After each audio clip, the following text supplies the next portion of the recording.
Nganza ukuthi-ke nginibekele namukele kuzo zonke indawo la kuzovunywa khona le video kamama ngumsizi aka inkosi yo-admin. Mabaqala ngale ngile channel qinisekisa ukuthi uqinisekisa subscribe uzowathola zonke izinto engiyiphostayo kuyona-ke le channel. Umntwana kuSimakade udlulise-ke umlayezo noma-ke udlulise ukuphawula ngokudlula-ke emhlabeni-ke kaShenge. Wabhala-ke istatement esifundeka-ke nje. Wathi-ke namhlanje ezo-9-ke kumandulo ngivuke ngezindaba-ke ezinosizi ngobuhlungu obukhulu zokwedlula-ke emhlabeni kamntwana wakwaphinda ngena inkosi yesizwe sakwaButhelezi uNdunankulu kaZulu. Umntwana-ke ubengumholi ogama lakhe noma-ke ogama lakhe lizolotshwa emlandweni-ke wakithi ngegalelo lakhe elingeke-ke lilibaleke nanini esizweni noma-ke esizweni sakwaZulu neNingizimu Afrika yonkana. Bengilokhu ngixhumene njalo nezingane zakhe ngesikhathi-ke sesibhedlela abantwana koZozipha noPhumzile Buthelezi.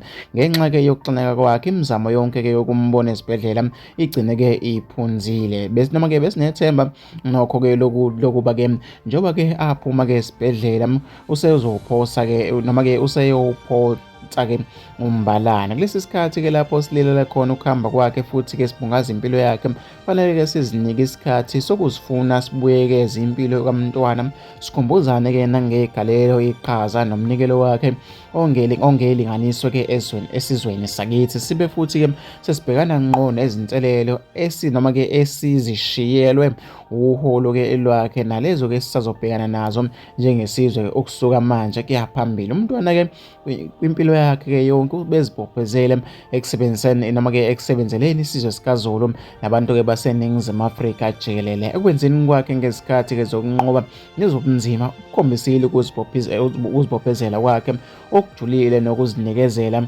ngokupheleleyo kwinhlalakahle yabantu. Noma-ke kunjalo siyazi ukuthi-ke akukho soka elingenasici. Noma kunjalo nalapho-ke silile kwedlula kamntwana kuyisifiso sami nokunxusa-ke ukuba indlunkulu ingathatha-ke lesi sikhathi sokuhamba kamntwana njengesikhathi sokubuyisana, ukukhumelana-ke umlotha, ukubumbana sibe munye, sibhekane-ke nalezi iy'nselelo ezisabekayo ngobuqotho nangokuzikhandla. Ngokuba-ke noma-ke ngokukhethekile ngifisa ukwedlulisa amazwi enduduzo-ke kumnawami umntwana uMisuzulu osebenze-ke eduzane nembabazane ezinsukwini zayo-ke zokugcina.